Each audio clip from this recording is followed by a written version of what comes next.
Assalamualaikum warahmatullahi wabarakatuh.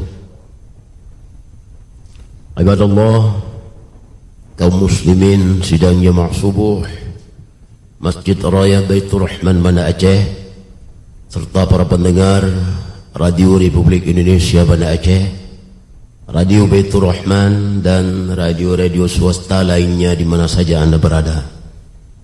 Sambil kita beriktikaf, marilah sama-sama kita mendengarkan ceramah subuh yang akan disampaikan oleh Profesor Dr. Tengku Haji Fauzi Saleh MA.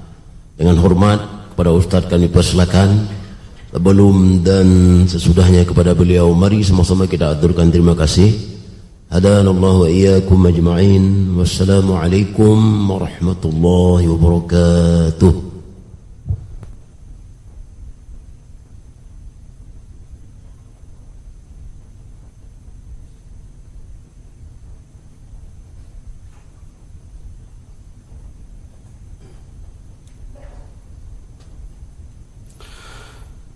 Assalamualaikum warahmatullahi wabarakatuh. Alhamdulillah an'amana bi ni'matil iman wal islam, wassalatu wassalamu ala sayyidil anam nabiyina wa habibina Muhammadin sallallahu alaihi wasallam. Allahumma la ilma lana illa ma 'allamtana, Allahumma 'allimna ma yanfa'una wanfa'na bima 'allamtana innaka antal azizul hakim. فقال جل شأنه في كتابه الكريم وهو أصدق القائلين وبهديه يهتدي المهتدون أعوذ بالله من الشيطان الرجيم بسم الله الرحمن الرحيم قل سيروا في الأرض ثم انظروا كيف كان عاقبة المكذبين. الحمد لله, Allah Subhanahu wa taala yang telah menghidupkan setelah kita dimatikan. Alhamdulillahilladzi ahyana ba'da ma amatana wa ilaihin nusyur. Betapa banyak orang yang tidur tidak bangun lagi, Allah masih berikan kesempatan kita untuk bertaubat dan beribadat kepadanya. Salawat dan salam kita sampaikan kepada junjungan alam baginda Rasulullah sallallahu alaihi wasallam. Hidupnya adalah teladan, ucapannya adalah zikir, dan sebagai contoh dalam kehidupan kita baik secara individual ataupun sosial. Beliaulah sebagai sebagai model dalam kehidupan kita. Para guru kami, hadirin hadirat, para pendengar Masjid Raya Baitur Rahman, RRI, dan seluruh yang dapat menjangkau siaran, semoga selalu dalam rahmat Allah Subhanahu wa taala. Ada 3 masa jemaah rahmati Allah yang patut kita maklumi. Ada masa lalu untuk menjadi pengalaman, ada masa sekarang, itulah fakta kehidupan, dan ada masa depan sebagai cita dan tujuan.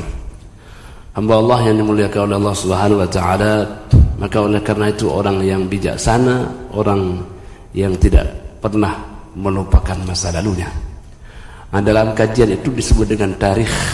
Tarikh adalah sejarah. Jadi kajian kita adalah tarikh at-tashri' al-islami. Bagaimana sejarah tentang Allah berikan bimbingan, tuntunan agamanya kepada kita. Maka dengan rahmati Allah, apa itu tarikh? Tarikh adalah ta'riful waqt. Tarikh adalah mengenal waktu. Karena setiap yang berlalu dia menjadi tarikh, dia menjadi sejarah. Apa yang sudah berlalu mestilah menjadi sejarah. Maka jemaah rahmatillah, tinggalkanlah apa yang berlalu itu sebagai sesuatu yang berfaedah bagi orang lain. Allah mengatakan, qul siru fil ardi thumma anzuru kaifa kana 'aqibatul mukadzibin. Katakanlah wahai Rasulullah, hendaklah kalian berjalan di atas muka bumi ini. Lihatlah orang-orang masa lalu, apa yang mereka perbuat, dampak dari kedustaan mereka.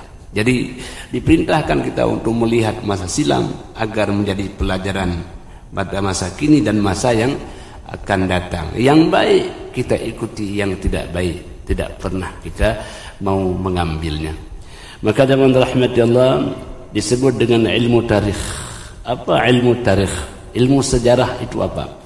Adalah ilmu yang menyebut dengan peristiwa-peristiwa masa lalu dan zaman waktu itu terjadi, dan di sana adalah athar, bekas dampak dalam kehidupan manusia. Kita mengenal masa Nabi Sulaiman alaihissalam. Kita tahu bagaimana masa Qarun dan seterusnya. Itu adalah sejarah yang menceritakan peri kehidupan manusia. Maka oleh karena itu zaman rahmatillah, tarikh adalah ilmu yang menceritakan tentang tumbuh berkembangnya alam ini. Dari masa ke masa, kehidupan manusia dan tokoh-tokohnya. Bagaimana pemikiran peradaban manusia muncul dari zaman ke zaman. Jadi zaman rahmati Allah, setiap manusia mesti berhutang dengan masa lalunya. Kita tidak besar kalau enggak ada orang sebelum kita. Kita tidak akan ada ilmu kalau enggak ada orang yang menghantarkan kita pada hari ini. Maka orang yang arif, orang yang tidak pernah melupakan masa lalunya. Jadi oleh karena itu jemaah rahmatullah, itulah ilmu tarikh. Tarikh atau sejarah itu ada yang sifatnya umum, yang menceritakan peristiwa dan menyebutkan tokoh-tokoh manusia. Jadi setiap orang ada, setiap masa ada orangnya, dan setiap orang ada masanya. Begitulah sejarah. Dan yang rahmatullah subhanahu wa ta'ala, demikian pula al-halah al-ilmiyah, peradaban, keilmuan terus berkembang dari masa ke masa, pemikiran manusia. Jadi itulah hebatnya manusia. Manusia adalah makhluk yang dinamis. Dia tidak stagnan, tapi terus berkembang, maju dan berperadaban. Jadi kalau kita lihat keindahan Masjid Raya Baitur Rahman, ini bentuk peradaban manusia yang terus berkembang sedemikian rupa, bukan hanya kebutuhan tapi juga keindahan, bukan hanya etika tapi juga estetika. Begitulah manusia. Manusia tidak hanya dia mendapatkan kebutuhan tapi juga keindahan dan kenyamanan. Orang kalau naik mobil memang kebutuhan, tapi ada AC, ada aksesoris. Kenapa demikian? Karena manusia ada kebutuhan dan juga ada kenyamanan, comfortable. Jadi jemaah rahmatullah, beda manusia dengan malaikat. Dan jemaah rahmatullah, tentu hal ini tidak dilarang oleh Allah Subhanahu wa taala. Apa buktinya? Para sejarawan telah menceritakan itu. Salah satunya adalah seorang sejarawan muslim yang bernama Ibnu Khaldun. Ibnu Khaldun adalah tokoh yang terkenal, seorang sosiolog, seorang sejarawan yang menceritakan tentang peradaban manusia. Hamba Allah disebutkan bahwa dalam kitab Muqaddimah, orang kalau di barat dan di timur mesti baca Muqaddimah Ibnu Khaldun, pengantar yang di dalamnya adalah kisah sejarah manusia, peradaban manusia.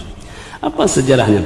Kata beliau menceritakan tentang al-ulum wa asnafiyah, bagaimana ilmu dan pemetaannya. Nah, jadi Ibnu Khaldun ini luar biasa. Beliau sebut ilmu ini dan bagaimana pemetaannya dari masa ke masa. Ya. Kemudian ada ta'lim wa turuqih, pembelajaran dan metode pembelajaran itu. Jadi belajar itu tentu beda. Dulu sistemnya halaqah, kemudian menjadi klasikal, sekarang sudah online, ada daring, ada laring, itu semua pengembangan peradaban manusia. Dulu kan tidak pernah bisa bayangkan kok kita bisa melihat orang jarak jauh bisa ngomong. Dulu tidak pernah terbayangkan orang di jauh di sana, tapi kita bisa melihat, masya Allah, senyum tawanya bisa kita lihat. Nah, tapi berjalannya waktu, apa yang tak mungkin pada masa lalu ternyata mungkin pada masa sekarang. Itulah perkembangan peradaban manusia. Apa sebenarnya Allah hendak mengantarkan kepada kita, wahai manusia, itu masih peradaban manusia. Bagaimana kalau hari akhirat nanti? Apakah kalian tidak yakin semua amalmu akan direkam oleh Allah dan didampakkan ما لهذا الكتاب لا يغادر صغيرة ولا كبيرة إلا أحصاها ووجدوا ما عملوا حاضرا. Ini kitab apa? Kok ada semua yang kami kerjakan, semua yang pernah kami kerjakan hadir pada hari ini. Jadi jemaah rahmatullah, ini sesuatu loncatan pemahaman kita sangat mudah bagi Allah untuk mengembalikan rekaman kehidupan kita yaumil mahsyar kelak nanti. Belajar sejarah mendekatkan kita kepada pemahaman masa akhirat kelak nanti. Maka setiap sesuatu yang paling bagus kita refleksikan ke sana. Makan minum kita refleksikan ke depan, karena akhirat adalah masa depan kita. Jadi oleh karena itu, kalau demikian Masya Allah, semakinlah menambah keimanan kita. Semakin kita belajar sejarah, semakin menambah keimanan akan akhirat itu. Jadi orang yang beriman selalu dia membaca masa depan. Orang yang visioner, hamba Allah yang dimuliakan Allah Subhanahu wa taala, kata beliau, ya, ada pembelajaran, ada metodenya, dan dengan berbagai perspektifnya dan hal ihwal manusia.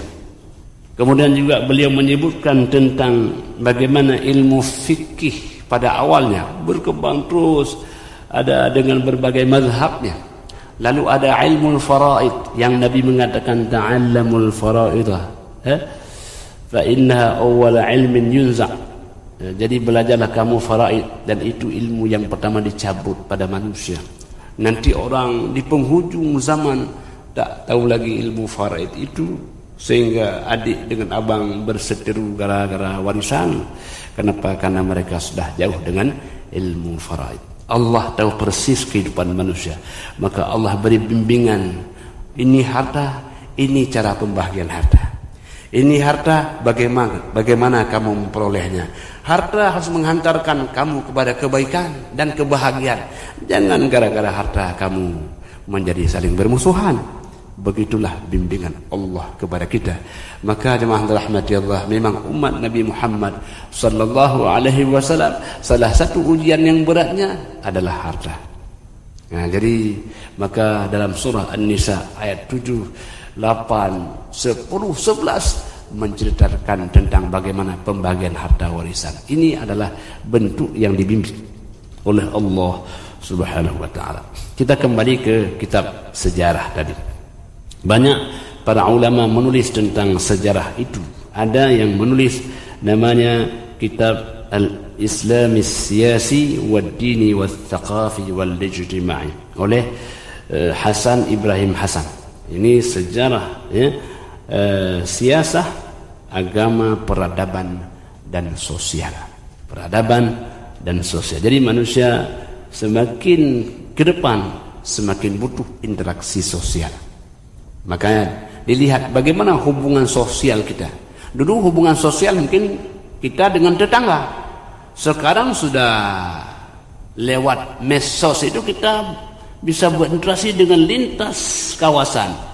Masya Allah. Jadi perkembangan hubungan sosial yang luar biasa. Maka tebarlah kebaikan dalam hubungan sosial kita kepada orang lain. Jadi kalau dulu kita bisa hanya berceramah, menyampaikan hanya beberapa orang saja, tapi dengan YouTube orang bisa mengakses dari berbagai kawasan. Ini adalah hubungan sosial yang luar biasa. Maka tinggallah kebaikan itu dengan sarana yang ada agar orang bisa menikmatinya di masa yang akan datang. Kemudian yang rahmati Allah Subhanahu wa taala, jadi beliau dalam kitabnya itu ada membahas satu kitab, satu bab namanya bab khassan bil thaqafah, tentang peradaban manusia. Jadi manusia ini ada fikirannya, fikiran membentuk peradaban. Ada kebudayaan, ada peradaban. Ada produk materialnya, ada produk non materialnya. Itulah hebat manusia.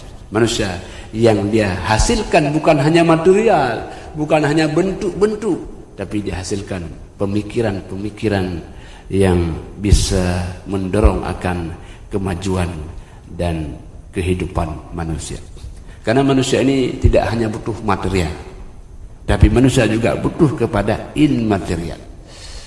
Jadi kita butuh rumah, tapi kita juga butuh bagaimana rumah ini kita bisa nikmati. Bagaimana menikmati rumah? Dengan non material. Ada bacaan Al-Quran, ada salat di sana, ada interaksi dengan keluarga kita. Itu semua immaterial. Rumah yang besar itu belum bisa kita nikmati kalau kita belum mengisi dengan immaterialnya. Allah yang dimuliakan oleh Allah Subhanahu wa taala. Ini salah satu nama kitab sejarah. Lalu kemudian ada juga namanya Ustaz Ahmad Amin. Beliau tulis Fajrul Islam, Fajarnya Islam, Duha al-Islam, Dhahrul Islam, dan seterusnya, bab tentang logika berfikir bagaimana peradaban Islam dari masa ke masa. Hamba Allah yang dimuliakan oleh Allah Subhanahu wa taala. Jadi tarikh adalah sejarah tentang waktu, sedangkan sejarah itu dari bahasa Arab adalah syajarah. Jadi sejarah asalnya syajarah. Apa maksudnya Pak? Ya, makna syajarah, dia ada pohonnya, ada cabangnya, ada rantingnya, ada bunganya, ada buahnya. Begitulah sejarah itu. Jadi sejarah ketika kita lihat kronologisnya, oh ini batangnya, oh ini rupanya cabangnya, akhirnya inilah buah dari sejarah itu. Kita lihat bagaimana buah sejarah tentang Nabi Sulaiman, orang-orang yang baik. Kita melihat bagaimana buah tentang Qarun ketika dia lupa diri dan lupa daratan. Jadi begitulah dinamika belajar akan sejarah itu akan memperbaiki dan pelajaran bagi kita dalam kehidupan. Hamba Allah yang dimuliakan Allah Subhanahu wa taala, jadi tarikh tasyrik dan fikih Islami adalah salah satu ilmu pengetahuan. Ilmu pengetahuan yang membantu kita untuk memahami bagaimana tentang al-fan, tentang pembelajaran fikih itu dari masa ke masa. Maka jemaah rahmatullah subhanahu wa ta'ala, ada ditulis oleh Al-Khadari namanya Tarikh At-Tashri' Al-Islami. Ada ditulis oleh Dr. Ali Hasan Abdul Qadir Nadrah Ammah fi Tarikh Al-Fiqh Al-Islami, pandangan umum tentang sejarah fikih Islam. Ada ditulis oleh Dr. Muhammad Yusuf Musa Tarikh Al-Fiqh Al-Islami, dan seterusnya. Ini adalah sejumlah sejarah tarikh tasyri', bagaimana awalnya perkembangan hukum Islam dari masa ke masa. Hamba Allah yang dimuliakan oleh Allah Subhanahu wa taala. Lalu apa sebenarnya tujuan belajar tarikh tasyri' itu dan fikih Islami? Yang pertama, jemaah rahmati Allah, tujuannya at-ta'rif bimabadi', memahami fondasi-fondasi dasar. Jadi setiap suatu ada fondasinya. Bukankah rumah yang kokoh mesti ada fondasi yang kuat? Dalam ibadah kita, dalam muamalah kita, ada fondasi yang dibangun. Maka tujuan pertama adalah memahami fondasinya. Lalu apa masail, problematika, hal-hal yang dibahas? Ada masalah ibadah, adalah masalah muamalah. Ibadah ada yang ibadah mahdhah, yang murni, ya, yang taken for granted. Kita hanya melaksanakannya. Salat 5 waktu, kenapa 5 waktu? Tidak ditanya kenapa 5 waktu, tapi kita mengamalkannya. Salat subuh 2 rakaat, ya sudah 2 rakaat, taken for granted. Jadi kita mengamalkannya sebagai ibadah murni. Ada ibadah ghairu mahdhah, ibadah yang di sana Allah berikan kesempatan kita berfikir. Ada zakat diberikan kepada fakir miskin. Siapa fakir miskin? Silahkan definisikan. Imam Syafi'i mengatakan al-faqir man laysa lahu malun wala kasbun, orang yang punya harta, orang yang tak punya harta dan tak punya usaha. Kemudian beliau katakan al-miskin man kana lahu kasbun wa malun la yakfihi, orang yang punya harta dan usaha tapi tidak mencukupinya, itu adalah orang miskin. Itu definisi oleh Imam Syafi'i. Silahkan memberikan argumentasi tentang itu ibadah dalam kategori ghairu mahdhah. Jemaah rahmati Allah Subhanahu wa taala. Kemudian berikutnya adalah thamarah, apa hasil buahnya hatta sehingga kita dapat mewujudkan manfaat. Jadi oleh karena itu orang yang melaksanakan salat dia tahu bagaimana salat itu diwajibkan, kemudian bagaimana diterapkan, bagaimana rukun dan syaratnya, lalu kemudian bagaimana jamak dan qasarnya, apa faedah orang salat. Satu ibadah yang dia kerjakan, dia tahu sejarah Allah wajibkan ibadah itu sampai dia mengamalkan dalam kehidupan. Sangatlah komprehensif. Kenapa Allah wajibkan salat? Bukankah salat itu diundang oleh Allah Subhanahu wa taala? Ketika Nabi dalam keadaan sedih disebut dengan amul huzni, tahun kesedihan.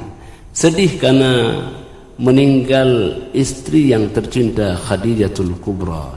Sedih karena meninggalnya Abu Talib yang selalu mendampingi beliau dalam dakwahnya walaupun di penghujung tak beriman. Kesedihan itu ternyata diundang oleh Allah untuk menerima salat. Seakan-akan salat sebagai salah satu cara untuk menembarkan kebahagiaan dan ketentraman. Orang kalau sedih, ya, kalau dalam keadaan gelisah, salatlah obatnya. Jadi itu ada filosofinya. Ketika kita sudah tidak tahu bagaimana solusinya, berkomunikasilah dengan Allah Subhanahu wa taala, karena salat adalah ruang komunikasi dengan Sang Pencipta. Ini jemaah alhamdulillah kalau orang tahu tentang tarikh tasyri' sesuatu daripada ibadah. Lalu kemudian jemaah rahmati Allah Subhanahu wa taala, maka fikih Islam itu tentu tidak hanya berbicara tentang ibadah dan muamalah, bukan hanya tentang bagaimana kita berinteraksi dengan manusia, tapi juga berbicara tentang bagaimana syu'ab al-hayah al-insaniyah, bagaimana kehidupan manusia itu sendiri. Ada aspek akidah, keyakinannya, karena orang hidup tentu ada keyakinan, sebagaimana mati membawa keyakinan. Kemudian ada aspek ibadahnya, bahwa hidup kita ini mesti ada hubungan vertikal dengan Allah Subhanahu wa ta'ala. Karena manusia sebagai makhluk, dia tak bisa hidup tanpa hubungan baik dengan Sang Pencipta. Orang kalau tidak baik saja dengan orang tuanya, tidak enak hidupnya. Apalagi kalau hubungan baik tidak dibangun dengan Sang Pencipta alam semesta. Maka semakin kita intensif melakukan komunikasi dengan Sang Pencipta, semakinlah kita merasakan nikmat dalam hidup ini. Bukankah orang kalau ada nikmat dia bilang alhamdulillah, at'amani wa saqani wa ja'alani minal muslimin. Segala puji bagi Allah yang telah berikan makan minum saya dan menjadikan saya sebagai orang yang muslimin, yang menyerahkan diri kepada Allah. Kenapa kalimah itu membuat makan minum kita nikmat? Karena makan minum adalah sebagai sarana saja, tapi hakikat makan minum itu adalah menghantarkan kepada ubudiyah, kepada Allah Subhanahu wa ta'ala. Jadi oleh karena itu dia adalah jembatan, tapi hubungan dengan Allah adalah tujuan. Jadi sebaik apapun jembatan, tapi yang paling baik adalah kita sampai ke tujuan. Semakin banyak dia beribadah, semakin terasa takarrubnya kepada Allah Subhanahu wa ta'ala. Lalu yang ketiga ada, yang pertama akidah, yang kedua ibadah, yang ketiga ada al-ijtima', ada hubungan sosial. Karena manusia tidak bisa hidup tanpa orang lain. Jadi bahagia kita karena ada orang yang mendampingi kebahagiaannya. Nah, kalau kita minum sendirian tidak enak. Nah, sekarang ini kan sebentar lagi mau ngopi nih. Nah, kapan ngopi enak? Karena ada pendamping yang ikut mendampingi ngopinya kita. Nah, jadi kopi perlu enak, tapi harus lebih enak lagi orang yang mendampingi. Maka makan minumlah, jangan sendirian, ajaklah orang lain. Ini kalau makan sendirian menghadap dinding lagi, tidak nikmat. Jadi nikmatnya itu karena kebersamaan. Kebersamaan itulah yang buat nikmat. Betul ya? Betul. Istilahnya kalaupun ubi itu kita panggang atau kita bakar itu kalau rame-rame enak, betul, enak. Ya, begitulah makna al-ijtima'. Kenapa? Karena manusia adalah zon politiken, dia adalah makhluk sosial. Nah, kalau kita mau panjang umur bagaimana? Perbaikan hubungan sosial kita. Kalau orang tidak baik hubungan sosial, umurnya pendek, bukan maksudnya mati, bukan. Maksudnya dia tidak bisa menikmati hidup ini. Sama orang ni marah, sama senang nggak bagus. Itu kalau jalan tidak enak aja. Alah, udah ketemu dia, tidak enak aja. Tapi kalau kita baik dengan fulan baik, oh enaknya, ya. Maka ya, kalau kita bertemu orang diperintahkan beri salam. Fasallimu ala man arafta wa man lam ta'rif. Fasallim, berikan salam baik kepada orang yang kenal atau kepada orang yang tak kau kenal. Salam itu adalah sebagai simbol kedamaian. Nah, jadi itulah hebatnya manusia. Kita beda dengan makhluk-makhluk yang lain. Jadi ada ijtima'. Kemudian apa? Ada al-iqtisad. Iqtisad bicara ekonomi, bicara ini ada masukan bagaimana kita harus mengeluarkan. Saya ada sekian dapat gajian, bagaimana saya berbelanja. Jadi diajarkan dalam Islam. Jangan sampai besar pasak dari tiang, akhirnya kita menderita kekurangan. Maka orang yang beriman itu dia tahu bagaimana cara berbelanja. Ini lagi ada uang habis. Nanti tanggal 15 sudah mulai sepi hidupnya kan gitu. Ini orang tak belajar al-iqtisad, belajar tentang ekonomi. Nah, dialah bagaimana Uthman bin Affan dan Abu Bakar As-Siddiq radhiyallahu anhu itu orang-orang yang hebat, orang yang kaya hartanya dan kaya juga jiwanya. Ya, jadi oleh karena itu belajar tentang ekonomi. Ya. Jemaah rahmati Allah Subhanahu wa taala, ada at-tasyri'. Tasyri' itu adalah ada tuntunan hukum. Bagaimana Allah melarang untuk minum khamar, ada tahapan-tahapannya. Untuk apa? Agar orang bisa mengikutinya, agar orang bisa memahami dan mengamalkannya. Makanya dasar ta'lim dalam Islam itu adalah bitadrij, secara berangsur-angsur. Orang kalau minum obat itu kan berangsur-angsur. Saya Pak biar cepat sembuh, langsung dia satu bungkus diminum terus. Gimana sembuh atau gimana itu? Meninggal itu. Ya kan? Jadi dia ada tahapan-tahapannya. Maka dasar dalam pembelajaran itu, dalam pentasyri'an itu adalah berangsur-angsur.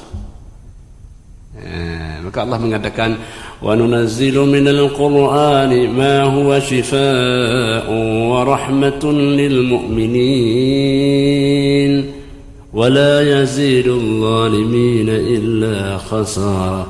Kami turunkan Al-Quran itu berangsur-angsur.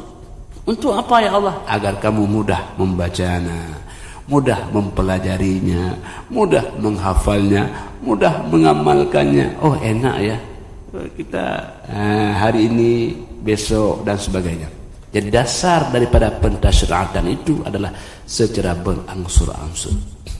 Nah, jadi makanya begitulah cara hidup kita, bertahap dan berangsur-angsur. Hamba Allah yang dimuliakan oleh Allah Subhanahu wa taala, maka oleh karena itu tujuan berikutnya adalah yunazim, akan memberikan manajemen umran al-bajri, pembangunan manusia. Pembangunan manusia, jiwa dan raganya adalah salah satunya lewat mempelajari tarikh, sejarah bagaimana manusia dibangun jiwa dan raganya. Ya. Kemudian juga dalam memahami bagaimana manajemen muamalatnya. Yang ketiga, alaqat, hubungan insaniyah antara manusia satu dengan yang lain, ya, saling menguntungkan, saling memberikan manfaat. Kalau dalam biologi itu kan ada 3 hubungan, ada simbiosis, mutualisme, ada parasitisme, dan satu lagi. Jadi simbiosis apa, yang hubungan yang seperti apa yang harus kita pahami? Hubungan simbiosis mutualisme, hubungan yang saling menguntungkan. Makanya jemaah rahmatullah, dalam agama kita dikatakan la ta'kulu amwalakum bainakum bil batil illa an takuna tijaratan an taradin minkum. Janganlah engkau makan harta orang lain dengan cara yang batil, kecuali dengan cara taradin. Ya? Apa taradin? Itu adalah hubungan timbal balik yang saling merelakan. Fi'lul mutawa'ah, yang saling merelakan. Yang satu rela, yang kedua rela.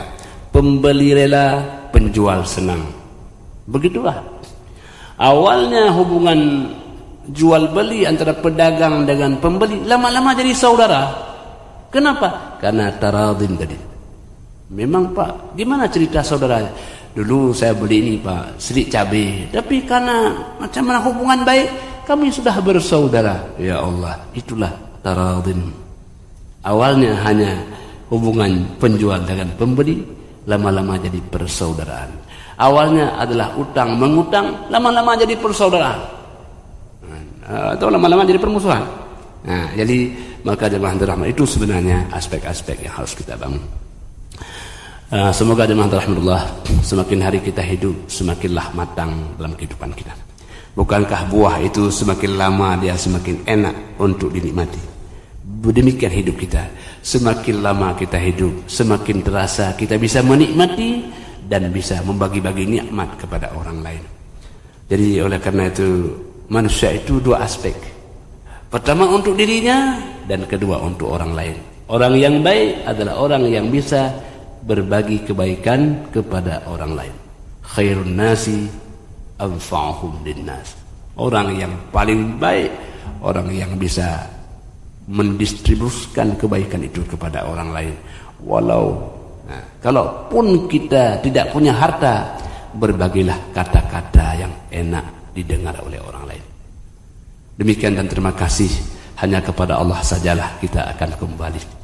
Hadanallahu wa iyyakum ajma'in. Wassalamualaikum warahmatullahi wabarakatuh.